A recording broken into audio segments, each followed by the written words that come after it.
Hello, this is Roberto and this is the HVAC is my channel. Today we're going to be talking about register sizing, part 14 of the series of videos for townhomes, Alright, so let's get into it. So we have to clean up very well everything because, as I was mentioning in my other videos, in design it's very important to be methodical, systematic, okay?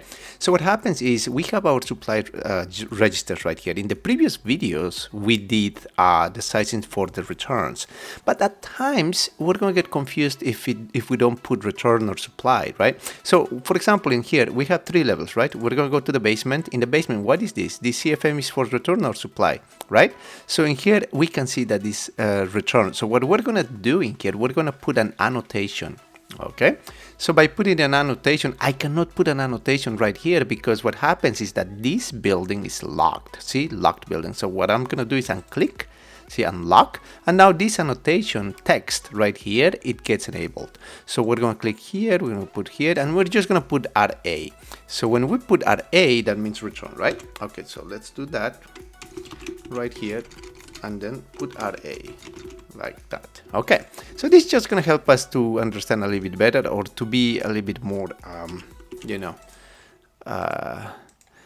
to be more organized. Okay, so this is a return air supply, grill, and then we're going to copy paste, go to the first floor. In the first floor we're going to have the same thing, low side wall grill, right? So what we're going to do in here is we're going to do the same. So let's go here, Control V, and then there we go, return air. Okay, return air. Let's just put it like this, grill, something like that. Okay, there we go, supply grill. Even we can put it down here, right? Return air. All right, because we don't have so many, but it's important to have all that information, okay? Because we don't want to get confused by sizing the registers and return airs, right? Because they have different phase velocities. Okay, we're going to go to the second floor. We're going to do the same. So in here we have, see, this looks like supply registers, honestly, right? Because we have the CFM. Okay, let's size this supply. No, let's put this as a return, so that way we don't get confused.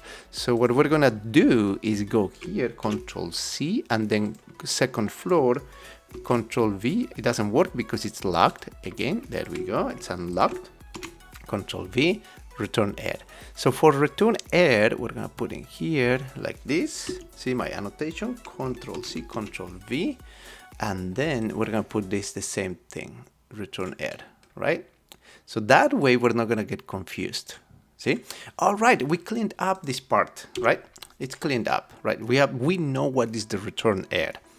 Okay, now let's continue at the first level. Yeah, okay. Now we're doing the supply register sizing or supply register selection. Okay. Okay, so as we were talking in the previous video, okay, we selected True Air as our manufacturer. We have Hart&Cooley, we have Price, Titus, but in this case just we're choosing that, so that way we have our manufacturer. Okay, number one, in order to select, see, the supply register, it's better. So if you haven't worked with the manufacturer, right, it's very important to go check the catalog to get familiar, right? So let's go check in the catalog. So in here I have everything opened. Okay, we're gonna go to the second page. Okay, here. So the catalog itself that you can download from online, right? See, we have all of these. So we have the different series. So in here you can have 100 series, 210 series. So this is stamped louver registers. So side wall ceiling grills. We were checking that for supply for registered grills, right? So now what we're going to do is, in here it's going to tell you the different types. For example, you have side wall and ceiling supply grills and registers. That's what I want, registered, right? So why is it a register? Because it's a grill pretty much with a damper or this device right here that allows you to regulate airflow, right? Okay, so register, and now we have different options. We have the 100 series. In the 100 series, you have MD, ML, MR, Oh, let's go check in here a little bit better. There you go. You have the MD, ML, MR, MM. You have a lot. So the difference is about the blade spacing. See, you have half-inch blade spacing, which is pretty much standard, and then at 1/3 of an inch blade spacing. And then you have the orientation, the direction of the airflow. For example, 101 MD, it's going to be one way down, the other one way left, or you have two-way, three-way, four-way, three-way. For our video, we're gonna make a two-way, so it could be either this, see, have 1/3 blade spacing, or it could be two-way right, this one, see, half blade spacing. Let's go for 102M. Okay, I'm gonna take notes on 102M. So if you have this 102M, and this is the model, actually, you can see it in here. Okay, this is how it looks, right? Model 102M, two-way, half-inch blade spacing, and this is pretty much standard. So this is what you're going to see in different new house constructions, right? And then if you want to test and balance, you can always move this damper right here, right? Okay, so now that we have the model and we have the series, okay, now you're a little bit familiar with this type of register. Now what you have to do, again, if you want to get familiar with the manufacturer, go to the catalog. And also if you want to get even more familiar, just go talk to the representative. They're always available. Okay, so now through Air Catalog we go to the performance data, because that's how we size it. Go to the True Air performance data. Again, we downloaded this from online, and then in here we're gonna have this. What is our phase velocity, right? What is our phase velocity? Is it like 500, 600, 700, 800? So there's a range. Sometimes the people prefer it 500, other designers prefer 800, but an average number is 700. And 700 phase velocity is the one that we're gonna choose. And also to go a little bit farther, for example, Hart&Cooley in here in his manual, it says sizing a supply, right? It says, so we need the CFM which we already have, thanks to Manual J, Manual S, right? From Wrightsoft or any other program, okay? Okay, so we have the CFM, and this should be done by room heating, cooling load calculation requirements, and this is based on ACCA, see, Manual J. So we did that, or ASHRAE.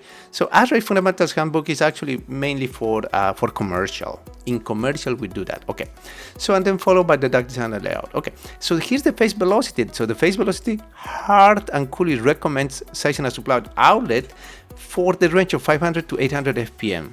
Phase velocity, or 700 being a common target. So that's how they recommend it. But maybe I showed this in another video before, but it's always important, you know, to keep to have a little bit of redundancy. So that way, anytime you see a return air grill, you see that the phase velocity, oh, that's 400 FPM. I remember that, so you do it quickly. And then whenever you see a supply register in residential, you have it in your mind, oh, okay, 700 is the magic number, 700 FPM of phase velocity. Then you have the CFM, there you go, you can select your supply, okay?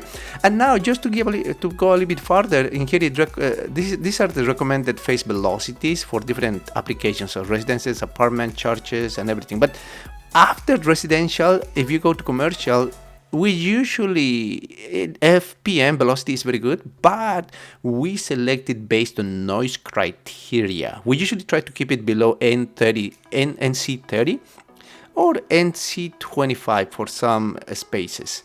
So we size it based on noise criteria in commercial design. But in residential design, we're using 700 FPM, okay? So since we have 700 FPM, let's go back. 700 FPM is the column. Now we have different CFMs. You can have from 0 to 75, you have 65, 107. Actually, now the way we're gonna do is we need to check what is our maximum CFM, okay? Let's go back to our Wrightsoft. Okay, so what's our maximum CFM? So for example, in the basement, you have what? You have 101 CFM, right? That's the highest in here. 101, 101, 76. Okay, So 101 wins. Now in the first floor, what's our highest? There's no higher than 101. Okay, see, there's no higher than 101. No. Second floor, there's no higher than 101. Okay, there's no higher than 101. No, there's no higher. Okay, so what we're going to do is the highest is 101. So for 101 CFM, let's go check in here if we need to. So what I'm trying to do is I'm trying to decide if we need two types of registers or just only one type. So since my highest is 101 CFM, okay. So actually if I select 107, it would apply for all, see, 8x6. However, sometimes in test and balance and everything, what happens if my airflow is higher, or what happens if the homeowner decided to, in the future, to do a renovation and to change the system, and they said, oh, I have some cooling issues, I've been struggling through the summer and it doesn't work anymore.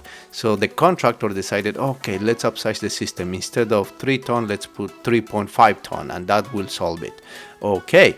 But with that, you have more airflow, which is not good. And if you size it based on this, then you might have issues. You might have noise issues, right? So that's why we're going to go a little bit upper to have more room. See, 130.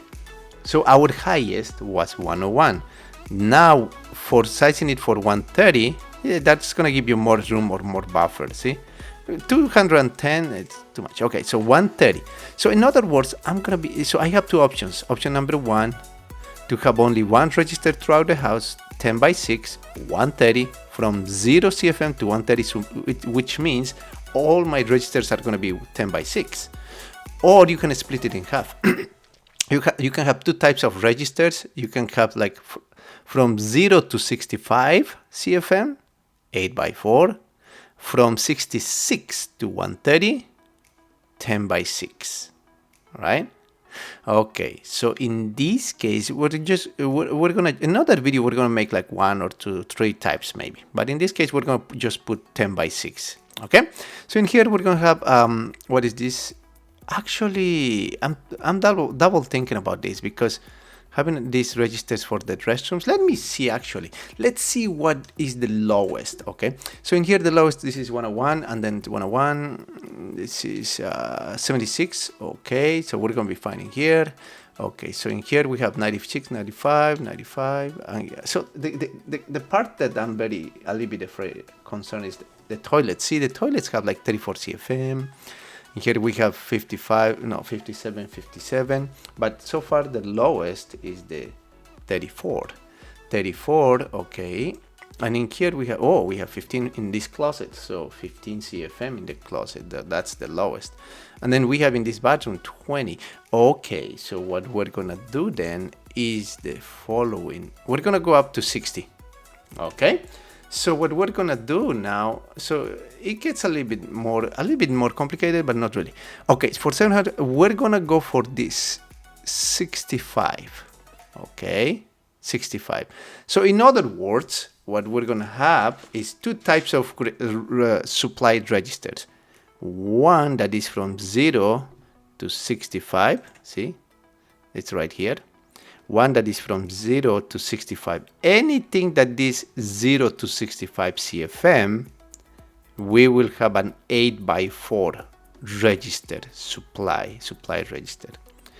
Anything that is above 66 to 130, okay, that's gonna be a 10x6. There we go. We have two types. Okay, and also it's going to be a good practice. Okay, so you can make a small table. The small table is going to be 0 to 65, 8x4, 66 to 130, 10x6. Okay, so let's apply that rule in here, and then we're going to be sizing this every for all levels. Okay, so in here, so what we have in here is going to be like 6, and that's going to be 101. 101. Okay, so let's put this in here. Okay, there we go. All right. Okay, so In here, we're going to have like 101, 101, and then we have 1, 2, 3 registers right here. Okay, so this should be, so from 0 to 65 is 8 by 4. So none of them are 65. So they are in the other range. These are all going to be 10 by 6 because 10 by 6 is 66 to 130. Okay, so let's, and it's already there, 10 by 6, 10 by 6, and 10 by 6. Okay. Let's just double check on the properties, regular remap, so ceiling, diffuser, two-way metal, rectangular, it's looking all good, okay? All right, so we're all good in here on this level, we sized that. Okay, now we're gonna go to the first floor. In the first floor, we're gonna have 95, 95, we're good. Anything that is below 66, we have 8 by 4, okay. So in here, this is below 66. Then we're going to put in here, instead of 10 by 6, we're going to put 8 by 4. Okay. So we're going to change this to 8 by 4. There we go. And then close. See? Now it's 8 by 4. These are 57, which is below 66. So what we're going to do in here is to put in here 8 by 4. 8 by 4. Okay. So in India, they call it 8 cross 4. So it depends on any country. So everyone calls it different. So this would be 8 cross 4, or in United States or other countries, 8 by 4. Okay. So now we're going to have in here the same thing. This is below 66. So what we're going to put in here is 8 by 4. So 8 by 4. All right. Okay. 8 by 4. See, there we go. We're all good in this level. We're good. And also I'm gonna clean this up a little bit since I'm here. I'm gonna move this kitchen a little bit to the side. See, what is it? This kitchen to the side. There we go. So we can see it better. Okay, so now we're gonna go to the second floor. In the second floor, oh, this is interesting more. Okay, so anything that is below 66, we're gonna have a 8 by 4, which means these three. 1, 2, 3, 4, 5, 6. 7, almost all of them actually. So the way you can do this is you can just select all of them like this. We're gonna lock the building because see, I cannot select this very clearly. So lock the building, double click on the 3, and then check and uncheck. Okay, there we go. So clicking here, and then hold shift, click, hold shift, click, right click, and then these are all gonna be 8 by 4. Why? Because it's below 66. 8 by 4. There we go. All at once. 8 by 4, 8 by 4, 8 by 4. Okay. Okay, now we're going to have in here the closet. So in the closet, we have this, hold shift. Okay, we have this one too, hold shift.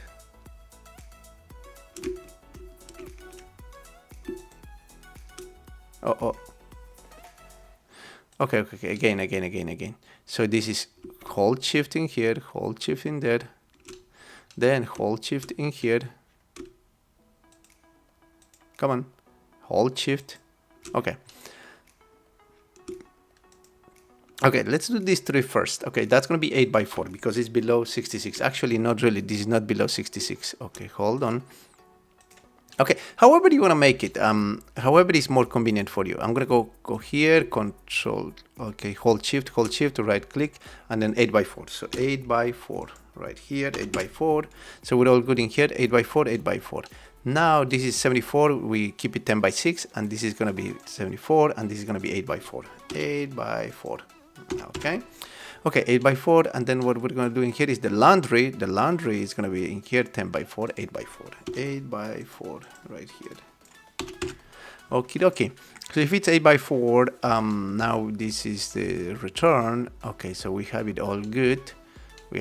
All good. There we go. Okay, so now that we sized every single thing, so we have sized the return side, we sized the supply side. The next step is gonna be to check actually on the ductwork. Okay, we need to select the system. Okay, in here we have actually the system, performance and everything. Now we need to check on the static pressure. We're gonna do more of this. See, in the static pressure, we're gonna fill out this table and see if this passes. Okay, so that's gonna be for the next video, and after that we would be done with the townhomes. And just as a heads up, I know that I still owe you guys a lot about 2 systems. okay? Because for two systems, for example, if I have two systems in here, we haven't been using this actually, right? I'm gonna go here, which is called the multi-zone tree. See, so in order to have two systems, we need to add another air handler unit right here. So I'm gonna do that in other videos, and I own you that, guys, okay? All right, we'll do that later. Thanks so much for watching. HVAC is my channel. Hit the like button and subscribe. Thanks so much.